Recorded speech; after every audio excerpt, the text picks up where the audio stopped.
And I also think that Vince asked me to speak on healing the heart because I was the queen of heartbreak.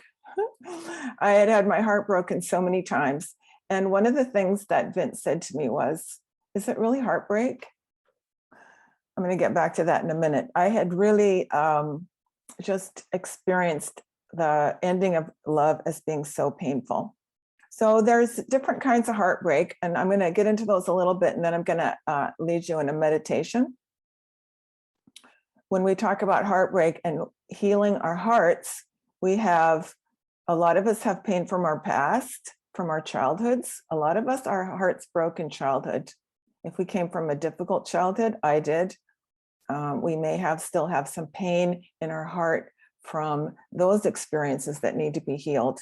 A lot of us have obviously relationships that have gone not the way we wanted them to, and we're still carrying a torch for them. We're still in pain about it. We don't understand why it happened. And I think there's also the breaking of the heart for the state of the world. There's a lot of sadness today for all the people who've died of COVID, what's going on in Afghanistan.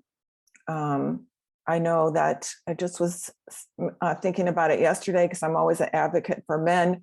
There's a lot of emphasis on what's happening to women's rights being taken away in Afghanistan, which is pretty horrifying. But then I was just thinking yesterday, what about the men who love those women and they have to see their sisters and lovers and wives and mothers have all their freedoms taken away? So I think we're all carrying pain in our heart from this as well. So we have the personal, we have the past from our childhood, and we have the state of what's going on. And especially as men are taught, unfortunately, men are taught somehow that it's not really masculine to be in your hearts. And this is really unfortunate because men, of course, are very loving beings. But men are taught to not notice all this kind of stuff and just suck it up and move on.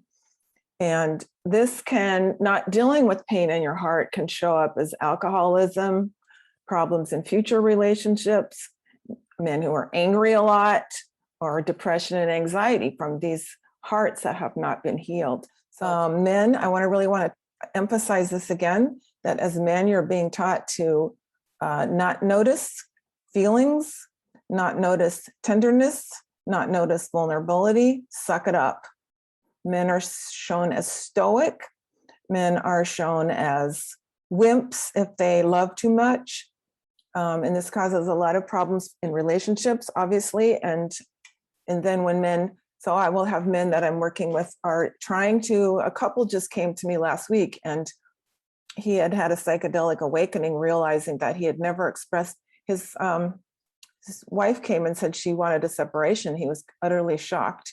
And it was this very stereotypical thing. It actually happened to him, which he realized he was saying this. He says, I've never really expressed my emotions to her. I just feel like by providing for her, she feels my love, which I think women don't understand that as a sign of love enough. But nevertheless, he hadn't been able to share his feelings. And he said also sexually, I don't think I've ever really been present. I haven't really been able to express my love sexually. It's just been sort of this thing that I do.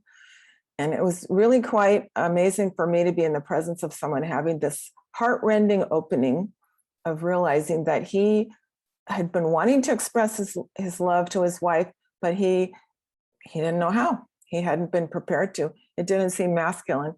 He was a computer programmer. That's a field where emotions aren't particularly, it's really no benefit to having emotions working in that type of job. So you can see that this pain caused for so many men in particular, that not being able to be heart-centered, not being able to live in the world of emotions, not in lieu of you guys' strength, but in addition to.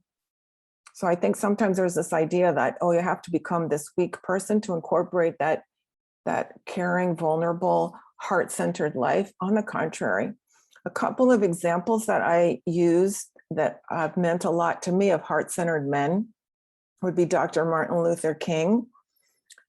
Right now I'm getting goosebumps when I think of this man's life, that he was obviously very masculine, leader, strength, power to his people. And yet obviously his work in the world had to do with heart caring about himself, the next following generations, his people, all of us, not just Black people, white people, but everyone living together. And another would be Cesar Chavez, who unfortunately I think is being forgotten, but he was a leader in the farm workers, who was a Hispanic man, Latino, who fasted, I don't know how long, he practically died in trying to get rights for farm workers, for his people. So again, this is a person willing to put his life on the line to be strong, a leader, but also to live a heart-centered life. So these two men, to me, have not lost, they're really examples of men who have not lost any masculine strength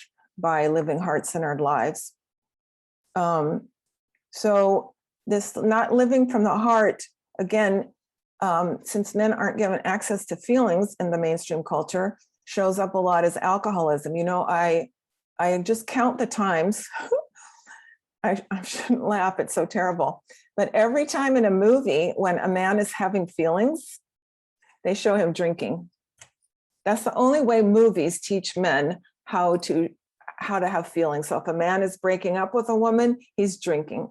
If a man is upset about anything, he's drinking. So I'm not against drinking, I'm not against anything, but I just noticed this constant indoctrination. Don't feel your feelings, drink.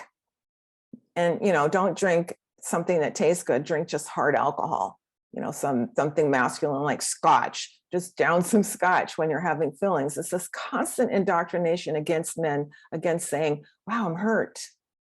My heart hurts. That's a normal human experience. Everyone has it. Not dealing with these feelings or this heartache ends up in problems in relationships with women, because then men are guarded in their hearts. Men are the one emotion that men are able to express according to the mainstream culture is anger. So men are angry a lot. I don't know if you've heard it, but there's kind of a stereotype going around out there that men have one emotion and it's anger. And that's because that's all you've been taught was okay by movies, social media, and so forth. And this also causes a lot of depression and anxiety for men because they're not able to live in their hearts, be full in there, walk around inside, and figure out how to live a heart-centered life with a healed heart.